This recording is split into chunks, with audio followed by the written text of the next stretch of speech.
హైదరాబాద్ మహానగరం. కానీ వర్షం పడితే మాత్రం ప్రత్యక్ష నరకం. చిరుకు పడితే ట్రాఫిక్ పద్మ వ్యూహం. వాన తగ్గినా నగరవాసుల గుండెల్లో అలజడి మాత్రం అలాగే ఉంటుంది. ఇక్కడ అక్కడ అన్న తేడా లేదు. ఏ గల్లీ చూసినా రోడ్లన్నీ అస్తవ్యస్తం. వెళ్ళొస్తామని చెప్పి బయలుదేరినా మళ్లీ ఇంటికి చేరతారా లేదా అనే గ్యారంటీ లేదు. ఎందుకంటే అడుగడుగున ప్రాణగండమే. విశ్వనగరి బ్రాండ్ సరే, హైదరాబాద్ లో రోడ్ సేఫ్టీ ఎంత? వాస్తవాలను కళ్లకు కడుతూ వినూత్నంగా నిరసనలకు దిగుతున్నారు నగరవాసులు. ఋతుపవనాలు ముందే పలకరించాయనే చల్లటి కబురు. మాడు పగలగొట్టిన ఎండలకు ఎండకార్డు వేస్తూ వానొచ్చిందనే ఆనందం. ఇదిగో ఇట్టాంటి దృశ్యాలతో ఆవిరైపోతుంది. ఆల్ ఈజ్ వెల్ అని ఢంకా కొట్టడమే గాని గ్రౌండ్ లెవెల్లో ఈ దుస్థితి గ్రేటర్ హైదరాబాద్ పాలకులకు అధికారులకు పట్టదా? లేదంటే మాకేంట్లే అని పట్టీ పట్టనట్టు లైట్గా తీసుకుంటున్నారా? చూడబోతే బల్దియా వైఖరి అలానే ఉందంటూ కన్నెర చేశారు నగరవాసులు. ఇంట్లో చెప్పి రోడ్డెక్కినా మళ్లీ ఇంటికి క్షేమంగా చేరే పరిస్థితులు లేవు.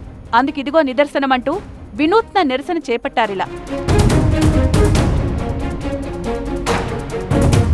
కొందరు ప్లక్కార్డులతో అలా నిరసన వ్యక్తం చేస్తే నగరవాసుల ఆవేదనను కళ్లకు కడుతూ ఓ మహిళ నాగోల్ బండ్లగూడ వద్ద ఇలా ఆందోళనకు దిగారు. వానొచ్చింది, నాసిరకం రోడ్డును తుడిచిపెట్టేసింది. కంకర తేలడమే కాదు, ఏకంగా గుంతలు పడి నీళ్లు నిలిచిపోయాయి. పిల్లలో పెద్దలో అటుగా వెళ్తే అక్కడేదైనా మ్యాన్హోల్ ఉంటే పరిస్థితి ఏంటి? జరగకూడని జరిగితే అందుకు బాధ్యులెవరు?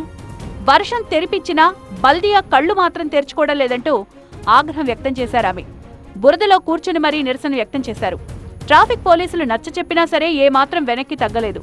రోడ్ సేఫ్టీపై జీహెచ్ఎంసీ అధికారుల నుంచి స్పష్టమైన హామీ వచ్చే వరకు తగ్గేదే లేదన్నారు.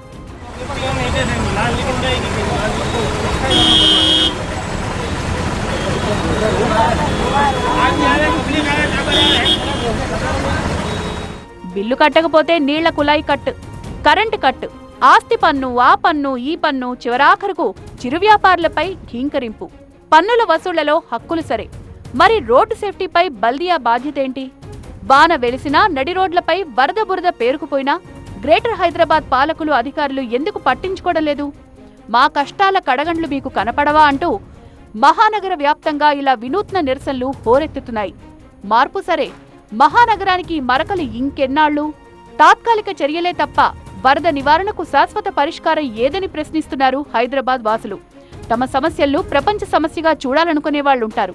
కానీ అందరి సమస్యల కోసం మగువలు ఉద్యమించారిలా. మరి ఇప్పటికైనా బల్దియా స్పందించేనా? జాగో జీహెచ్ఎంసీ జాగో.